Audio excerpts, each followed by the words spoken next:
Y bueno, vámonos con el apunte. Sobre este tema, vamos con un apunte de nuestro especialista Eduardo Torreblanca. Jackson, gusto como siempre saludarte, Eduardo.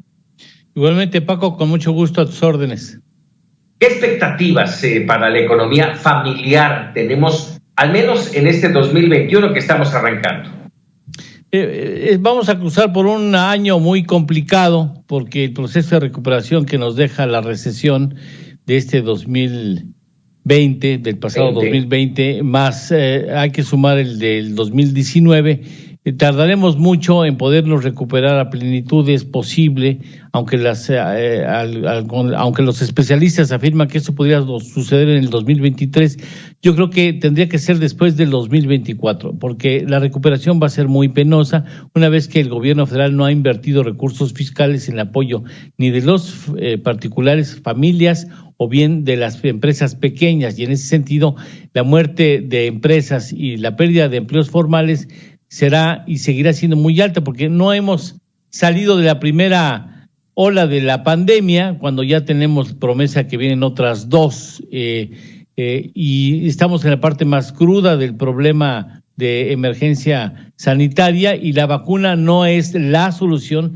sino es una parte de las soluciones que tenemos que aplicar los mexicanos. Yo creo que este año va a ser muy estrecho, muy cuesta arriba, va a ser muy problemático el pasar sin ser raspados por la situación económica. Vamos a ver elevación de precios, sobre todo de algunos básicos. Veremos mucho desempleo, inestabilidad en el trabajo, mucha informalidad en la calle, porque ese es el trabajo que ha fortalecido finalmente de manera involuntaria pero persistente. Los gobiernos han ido dando estímulos para la informalidad, han ido orillando a la población a dirigirse hacia los terrenos de la informalidad, y es ahí donde están las cosas de la sobrevivencia, Paco. Yo creo que va a ser un año muy complicado. Hay que cuidar mucho el empleo, hay que cuidar mucho los centavos, y hay que pensar mucho en qué se gasta o en qué se invierte el dinero, ¿no? Fíjate que ahorita que estabas platicando de esto y veíamos imágenes de las calles, especialmente que estábamos viendo imágenes de Madero con negocios cerrados, me hizo recordar imágenes que vamos a presentarles en los próximos días de un centro comercial importante en la Ciudad de México, que es Polanco. Restaurantes, tiendas de lujo, en fin, cerradas, muchos de ellos con carteles de renta. Se renta el local porque ya dejaron de tener función. Y esto me lleva también a preguntarte, va a haber desempleo, hay una situación económica complicada, hay aumento de salario mínimo que no sirve para nada. Pues sirve para recomponer ese específico salario, pero vamos a ver qué es lo que dicen los contratos colectivos y hacia dónde se dirigen los aumentos.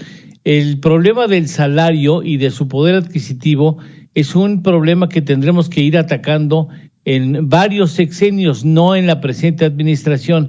Aquí hay un esfuerzo consistente, importante, no sé hasta qué punto irresponsable, pero bueno, me parece que no era posible que en México se siguiera pagando un salario de miseria a quien gana el salario mínimo.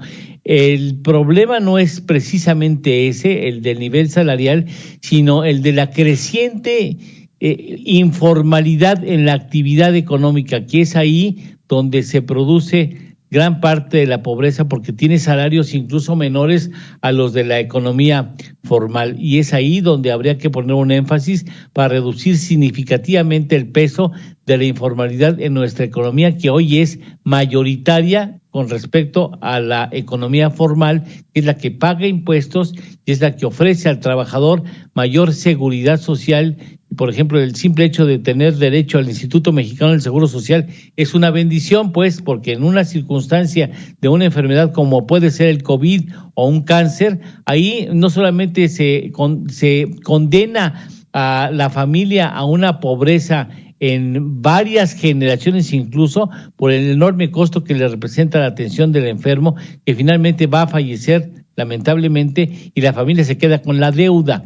Entonces ahí yo creo que está el verdadero reto de la economía, es tratar de abatir a la informalidad, incorporarla a la formalidad, y en ese sentido me parece muy peligroso que haya iniciativas del gobierno federal que tienden a poner obstáculos a la creación de empleo formal y orillando a la población a dirigirse hacia la economía informal. Yo creo que es muy irresponsable lo que en algunos ámbitos está haciendo el gobierno federal, porque está motivando que los trabajadores tengan que buscar la alternativa de la informalidad, ¿no?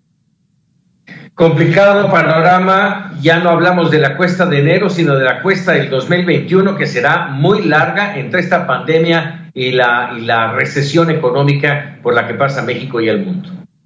Sí, fíjate, viene la recesión, ya no es de enero, es de todo este año, más lo del año entrante, más lo del siguiente, más lo del siguiente. Imagínense qué tristeza saber que posiblemente entre finales del 2024 y 2025, en el transcurso del año 2025, llegaremos a pisar nuevamente el terreno que ya pisamos en 2018. O sea, en el 2018. Esto habla del enorme reto que tiene que enfrentar la economía, y que se puede salir, por supuesto que se puede salir de esa. Muchos países han salido de circunstancias muy, muy complicadas, mucho más complicadas que la que tenemos ahora nosotros, pero para poderlo hacer, aplicaron políticas públicas que estimulan la inversión y que privilegian y estimulan la creación de empleos formales, pero aquí el gobierno no quiere dar ningún tipo de estímulo, y así las cosas van a darse, pero hay mucho tiempo más.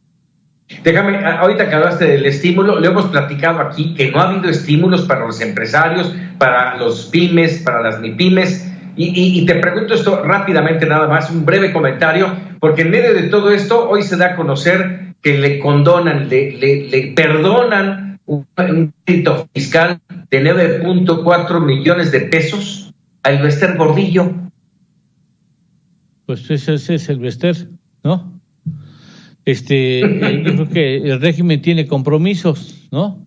Tiene compromisos de los que puede dar fe públicamente y otros de los que no puede dar fe públicamente. Hay cierta discrecionalidad que mucho nos molesta a los mexicanos, porque si hay condonación de impuestos a la muy querida maestra, pues ¿cómo justificamos el que se ponga el SAT muy perro con otras empresas a las que justificadamente, supongo, no les concede ningún tipo de condonación, ¿no? Pero bueno, algún apoyo le deberán a la maestra y a sus allegados, como para que ahora le perdonan ese crédito fiscal, ¿no?